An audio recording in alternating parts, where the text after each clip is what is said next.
Today I wanted to talk about what's called a type B problem for a type A person. So a type A person is someone who spends a lot of time working, to put it lightly, who works very hard and likes working hard, or just doesn't see another option.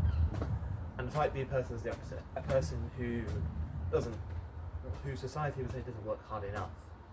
And the difference is funny because most advice is directed towards type B people, which is, I would say, more likely to be the majority. And it's fair enough. It's like the advice to work hard and just keep going, and keep working harder when things aren't going well, is advice that a lot of people do need to hear, because a lot of people don't work hard enough, and that's just truth. If you want to be somewhere, you've got to work hard.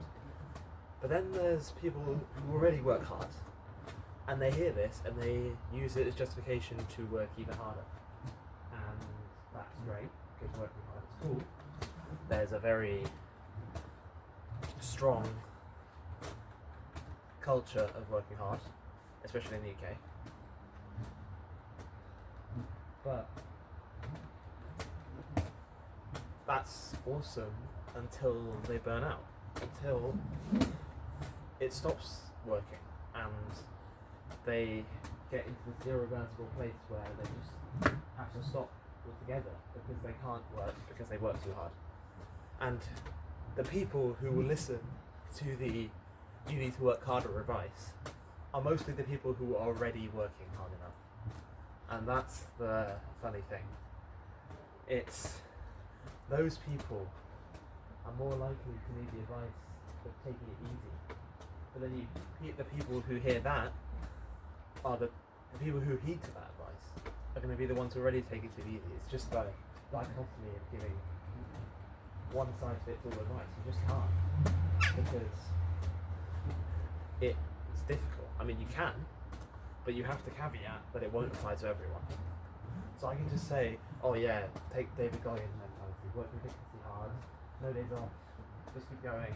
Whenever shit gets hard, use that as an opportunity, and I love that advice, it's brilliant.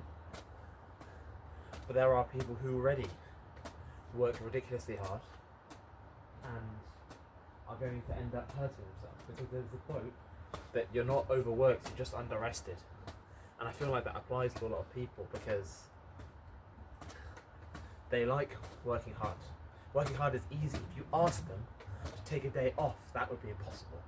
It's like if you asked me, or if you asked somebody who works really hard and enjoys exercise a ton to take a day off, it wouldn't be that easy. It would be harder than it should be. There's a lot of people who would love to take a day off exercise, who hate exercising and don't want to exercise at all. But then you've got the people who love doing it. And could you take a day off even if it was beneficial for you? It's a different kind of problem, and it's not one that's talked about very often. But it's also just as important. But again, advice isn't going to work for everyone. And the discipline of taking it easy is often a much harder one to actually do.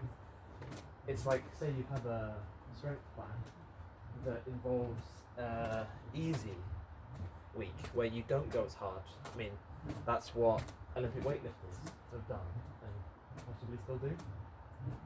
They have easy weeks, harder weeks, and very hard weeks, and they stick to it because there are times when you have to go easy in order to go harder better.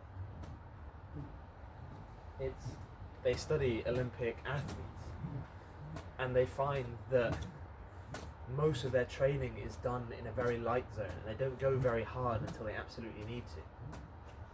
And those are the people who do the best in the world. And is that a model for everything? Probably not. You do need to work hard. Working hard is great. But it's not everything, and it's not a solution to all the problems. Sometimes taking a day off just to think, or to read, or to do something else that you enjoy is just as valuable as spending it working ridiculously hard and grinding towards your goals, because that is awesome. And a lot of people do like that. And a lot of people need to learn how to relax. Ironically, in a culture where there are so many people scrolling social media and all sorts of things, there are a certain subset of people that need to learn how to do that. And sometimes I feel like I'm one of those people. But it's an ongoing journey, and it's one that people might say, oh, it's nice to have that problem because they're not working hard enough, but everyone's been there. And not all advice will work for everyone, and it's about finding the one that works for you.